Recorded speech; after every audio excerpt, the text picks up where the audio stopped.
We're a small community. For the most part, everybody knows everybody. Because we're in such a remote location, most of the men coming to our undercover house have to drive miles and miles over country roads. Some even cross state lines. He's coming over here. This 23-year-old drove from Fort Wayne, Indiana. It's about 103 miles, more than 2 hours away. He brought alcohol for someone he thinks is 13. Did you bring the mics? Yeah. Cool, I'll be right back. And this man pulling up to our house is from Reynoldsburg, Ohio, 112 miles away. He drove more than 2 hours to meet with someone who said she was an underage teen home alone. It's 2 o'clock in the morning. Like all the other men who visit, he has no idea our hidden cameras are rolling. Where are you at? I have to go change out of my clothes, okay? Okay. Just sit at the bar for a second, okay? I'll be right back down. It's a little late to be prowling around these parts, huh? Yeah, it is, isn't it? Why don't you have a seat right over here for me? His name is Tim Isaac, screen name Park and Ride 469, 42-year-old training manager for a global transportation company. He's been chatting online this evening about having oral sex with a girl who said she was 15, Sadie the Smarty. He wants to know if the sex talk has made her aroused. Sadie the Smarty types, well, not yet. Talk doesn't do anything for me. Park and Ride types back, well, my tongue will. What makes a man get in a car and drive 2 hours? I don't know, just somebody wanted to meet me and I want to meet them, I guess. At 2 o'clock in the morning? Well, I didn't really want to, I wasn't looking for nothing. You walk into a house. Well, I wouldn't, I was kind of scared about it, to be honest with you. Well, you walked in. I'm not looking for, to, like, do anything or anything. I got boys that are 20 and 21, sir. Sons? Yes, sir. What if one of your kids was home alone and some guy walked in the back door just all happy as heck to be here? To be honest with you, I wouldn't like it, sorry. I'm just nervous. What made you think it was okay at 42 years old to walk into a home at roughly 2:30 in the morning where a 15-year-old girl was apparently home alone? Well, I wasn't for sure she was 15 or not, to be honest. Well, that's what she said on the internet. Perhaps I can refresh his memory by reading some of his chat log. You're only 15, a little young for this, aren't you? Yep, I'm 15, and no, I'm not. Okay. Are you still a virgin? Stupid question for an older man to ask a girl like that. But, baby, 15 can get me 20. Yeah, it probably can. It probably will.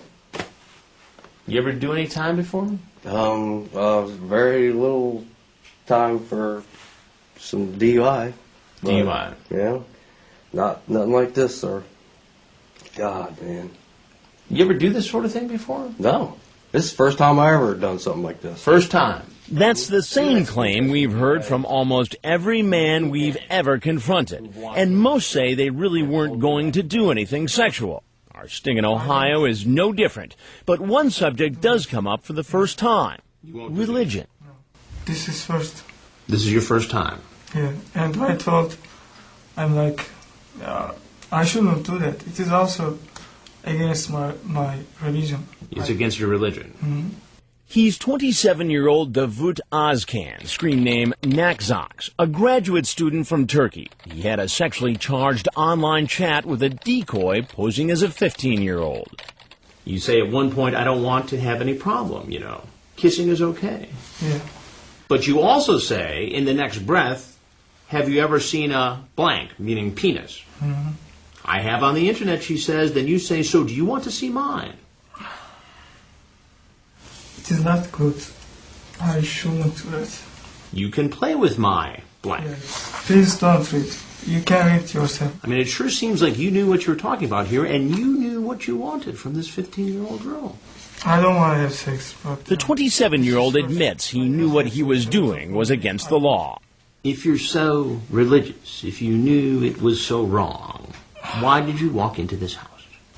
I don't know. And he wasn't the only one claiming to be religious. Here comes 20-year-old Josh Tuttle, screen name Goodbody1330. He's been chatting online with someone who says she's 13 and a virgin, Jesse's messy 13. After she tells him she has a big screen TV, he says, hee, that's great. So we can watch movies and cuddle, kiss and make out. Then head up to your bedroom and touch each other and have sex. Then he adds, we can get drunk if you want to, if it will make it feel that much better. And now here he is, walking in the door. Just sit at the bar for a second, Kay. I'll be right back down. Okay. Did you bring the rum? No. I'll explain when you get down. Okay. Well, why don't you explain it to me instead? He says he didn't bring the rum because his brother drank it. Goodbody 1330 goes on to explain that making the decision to come here was a tough one.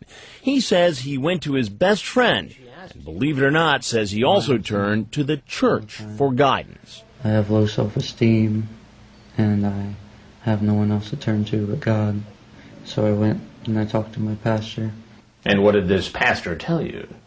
It's wrong to do, and that you should have more faith in yourself. But you're here, Josh. To make new friends. To make new friends. Yes, with sir. a 13-year-old girl home alone. He says he only came here to watch movies and hang out, but his chat and something else tell a different story. Did you bring condoms with you? No, sir. There's no condoms in your pocket. I have one, but that's just... Okay, so that's one lot. I carry that with me all the time. But you said you didn't bring any, and you did. So that's a lie. Yes, sir. But I corrected myself. I'm sorry. We'll hear more from Goodbody later. Now let's look at a truly unusual case.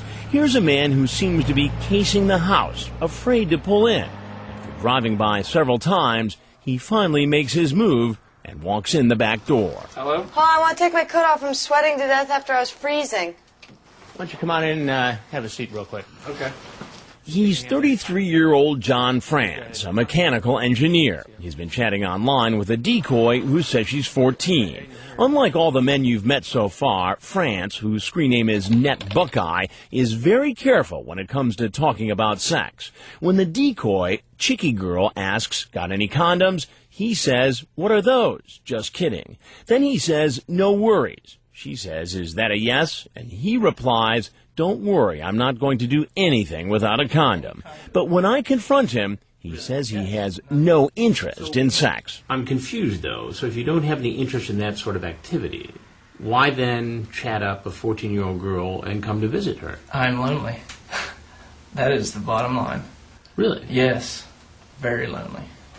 And once again, this man also says he's religious. Is there a church group or a saloon or? There is. I go to church every. every Sunday, and it's like, in fact, I'm going to a new church now because I'm not happy with my old one. But So does this new church teach that it's okay to come over and visit 14-year-old girls who I are would home say alone they with would no not, parents? They would not recommend that. No. Then, France says something we've never heard before. Can I have you read something? Sure. He tells us that out in his car, there's an envelope on the passenger seat. So Dell goes out to get it. I was concerned for my safety. You have to understand. I mean, things like that happen. You show up and somebody beats you up or something like that? Well, yeah, stuff like that. I mean, or worse. I mean, they could have taken my life for all I know. He opens the note and starts to read.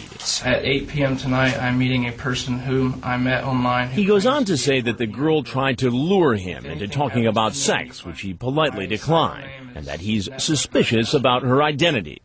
If she really is who she says she is, my intention is to befriend her and try to mentor her. So could this man really be here just to mentor a troubled teen? Detective Burns says he's not buying this story. Well, we refer to it at the office as an alibi letter.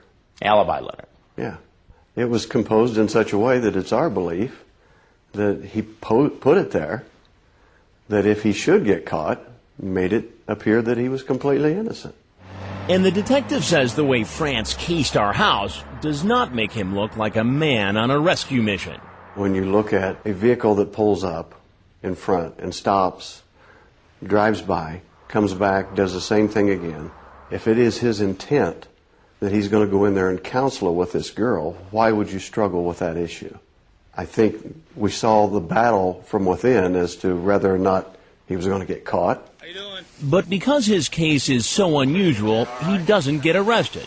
At this time, we just want to talk to you. Until after his interrogation. Sheriff's office, get your hands up, get on the ground! Get on the ground! For all the other men, the detectives don't hesitate to take them into custody. You have the right to remain silent. Do you understand that? Yes, sir. What'll they say when we tell them they're about to be exposed on national TV? I'm ashamed. And if you put this on the air, I'll sue.